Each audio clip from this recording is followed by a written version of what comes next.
Hello YouTube, this is DrawingKid1313 and welcome to part 6 of my mod spotlight for IndustrialCraft 2. Version that I'm currently in is version 1.106. It's for Minecraft 1.3.2 and it's pretty awesome. In the last part what we did is we went over all of the armor in the game. And this part I figured, well, we're going to go over some of the tools that you can get. And you can get a lot of advanced tools. You can see all the advanced ones in here, all the way down to the simple bronze tools, but we're going to learn about them all, and we're going to see what each and every single one of them does. But of course, before we get started, I want to answer a few questions that I frequently get asked in my mod spotlights. First things first, this thing that I have right here, this interface right here that I have for giving myself items, and all that fun stuff, this is called Not Enough Items. You can find tutorials and installation tutorials and mod spotlights on it on my channel if you check it out, and it's, pretty awesome, and it allows me to give me items. It also allows me to see the recipes of certain items. The other thing is, of course, seed. Cannot see it there anymore, but instead I have to type /seed. And there you go, there's a seed if you ever want to check this out. I haven't really explored it too much. There might be a desert temple somewhere, but who knows. Anyways, with all that out of the way, let's go ahead and get started. So right here we have all of the bronze tools. We have our pickaxes, our shovels, our axes, our hoes, and our swords. I'll get to these later. Let's get one of each. So you have pickaxe, shovel, axe, hoe, sword. And the way that each of these are made is just like the regular pickaxe or shovel or whatever tool you're making. It's 2 sticks and then the bronze. The way that you make bronze is you smelt bronze dust. The way that you get bronze dust is by putting copper dust and tin dust in a crafting table. And I went over that in one of the earlier episodes, somewhere around 1 or 2. So, if you're curious about that, links should be in the description to all the other episodes. Hopefully, if I remember. Anyways, these are pretty awesome. They're a little bit more durable than iron, but obviously not as good as diamond. No, yes. They're a little bit more durable than iron, but not as good as diamond. I think that's what I said. Who knows? You can see, fix things pretty nicely. Go down here. Pretty awesome. I believe it could mine all the same things as iron as well, so you can mine diamonds and whatnot, and redstone, and all that fun stuff. I don't believe that you can mine obsidian. That's the only thing that you can't do with these tools. And the sword, the hoe, all that, pretty self-explanatory, correct? Yeah. The next thing that we have is something specific for IndustrialCraft 2. It's the wrench. This I may have went over in a previous episode, but basically it's used for manipulating a lot of the machines that come with IndustrialCraft 2. Basically, let me get just like I'll get a macerator, or a 64, sure. And then I'll give myself a pickaxe. When you have a machine down, you can see it right there. If I were to try and get this with just a regular pickaxe, I wouldn't get the actual machine back, I would get a machine block. Instead, what you have to do is you have to use this wrench to get it back. So use the wrench, right click on it, and there you go. You now have the macerator back. It also has durability that, loses over time, and it's also used for reorienting something, specifically the MFE and MFSU and all the different transformers. So you can see when you place it down, one side's different because that's where the high voltage goes, and you can rotate it around, or you could break it if you click on the 3-dot side. But I think I went over that. The next thing that we have here, I believe I've already went over in the very first episode when I explained the basic materials and basic things that you need to get started with this mod. But I'm going to go over it again just because it fits in with the whole tools theme of this part. Right here we have the tree tap, and basically what it does is it allows you to get rubber or sticky resin out of a rubber tree. So let me go ahead. I'm going to get myself some dirt. Now I'm going to find rubber, get one of those, and then I'll get some bone meal. There you go. So we have that, and that, and there's one right here. So these spots, I believe, again I went over this already, but basically just right click on it and it'll give you sticky resin, and it'll give you anywhere between 1 and 3 sticky resin per tap.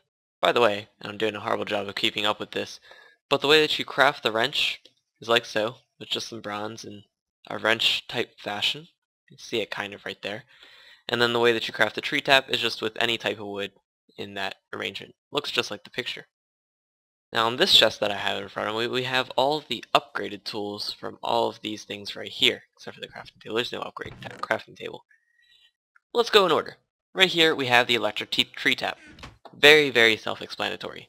It has the same functions as a tree tap, in which it'll allow you to get sticky resin, but it's electric and can be charged in some type of energy storage like an MFE, bat box, or MFSU. And yeah, it'll last a little bit longer, which is awesome. And of course the recipe for this is an electronic circuit, a tree tap, and an RE battery. This recipe is pretty similar to all the other recipes of the electronic tools. Anyways, the next thing that we have is the electric wrench. Look up the recipe for it, and it's a RE battery, electronic circuit, and a wrench. It's very awesome. It's, again, the same thing as a wrench. The only difference is obviously it runs off electricity, but besides that, you have an option. If you hold down M and right click, it'll say lossless wrench mode enabled. And basically when you use a regular wrench on a machine, you have a certain % chance, it's a very low chance, but it can still happen, that you still lose the item. With lossless wrench mode active, it's going to drain a little bit more energy out of the electric wrench, but it's going to make sure that you always get that item back. This is very important if you have very expensive machines like the MFSU or the MFE or some type of expensive machine that you have like the Mass Fabricator or something. So very handy, very awesome. The next thing that we have is the electric hoe.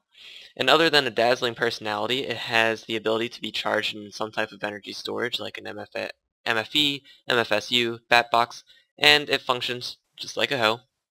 Till dirt, and it'll use energy. Pretty awesome. So it doesn't break and keeps you from having to use many resources.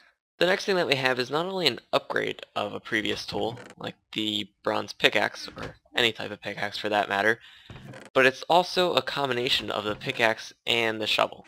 Alright, so let me go ahead and show you. It's a mining drill, and basically what it'll do is it'll allow you to mine things.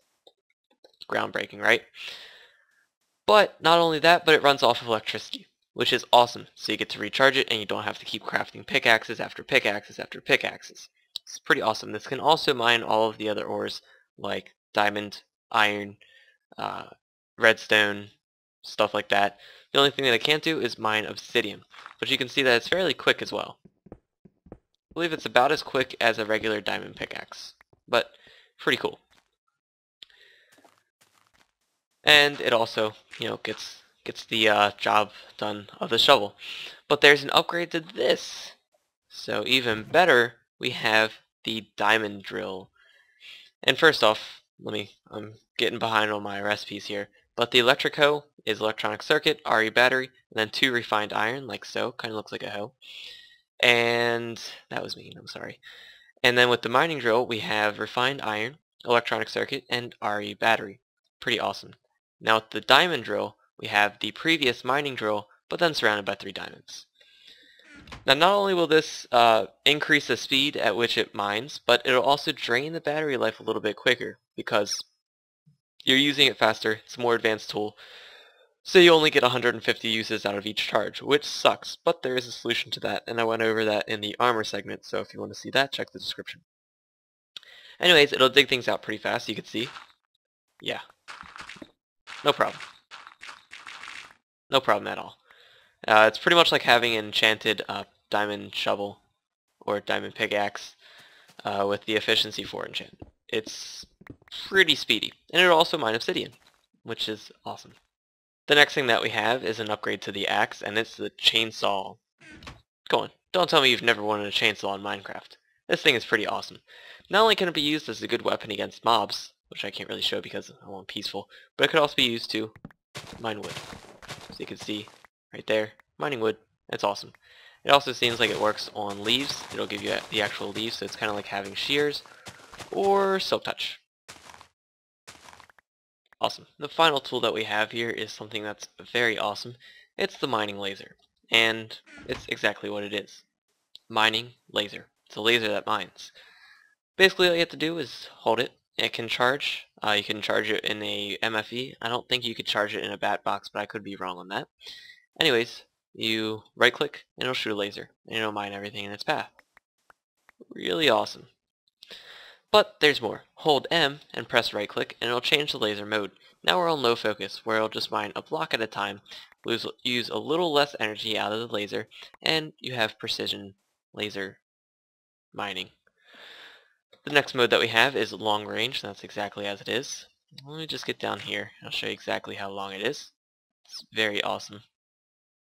You really have to have it perfect, or else it can really go off course. Yeah, see. Let's see how long ago it went. Whoa. All the way down here. All the way down here. All the way even over here. And it looks like this is the end. Yep. So it went all this length. So long range is very long range. Oh, don't run while you're shooting. You'll set yourself on fire. The next mode that we have is the, will it show it? Yep, horizontal mode. So basically just right click and it'll go flat. It won't be skewed in the, up and down direction. So you can see if I just click anywhere, no matter what, it'll always fire on the block that I'm looking at, or at least the side of it. The angles also, it can be too steep sometimes. But yeah, so it's pretty awesome if you just want to mine in a straight line and you don't want it going up or down. So there you go. The next mode that we have is the superheat mode. And basically what this will do is it'll smelt the items that it mines. It'll actually smelt it right there. Yep, see? Turn sand into glass, just like that, because it superheats it. Or I believe it'll turn like other smeltable materials. I'm sure if you had cobblestone, let's actually figure that out. Guess you can't. There we go. Alright, so let's get a piece of cobble. We have to change the mode again. Mode, low focus, horizontal, superheat. I didn't mean to throw it on the ground. Put that there, and bam, instant smoothstone. So convert your house into smoothstone with the mining laser. The next mode that we have is the scatter mode. It's exactly what it says. Scatter. Stand on top of something, scatter. Yeah, you're gonna get a lot of blocks. Be a little difficult to pick them all up though. Alright, so the next mode that we have is explosive mode. Shoot it, bam, it explodes. That's self-explanatory. And that's all the modes that we have. We're back to mining, which is just the regular one. It goes in a regular length and regular everything. Alright, so that about does it for all the tools that come with IndustrialCraft 2. It was very awesome. Like so many tools that you could have, and I really like the mining drill. It's probably one of the first things that you really want to get because, no one really likes to use diamond tools because they're a little slow, and then you have to keep crafting them, and that uses a lot of diamonds. So just craft one tool and then continue to charge it, and that's pretty much what IndustrialCraft 2 is all about. Just electricity and more of the modern stuff. But I really like it. So I hope you have enjoyed this this part. If you really did enjoy it, go ahead and help me out by leaving a like. It really does help out. And if you didn't enjoy it, well, leave a like anyway because you're a nice person. Also, stay tuned for the next part. I don't exactly know what I'll be covering in the next part, but it'll be something about IndustrialCraft 2, so stay tuned for that. I hope you've enjoyed, and I'll see you in the next part. See ya.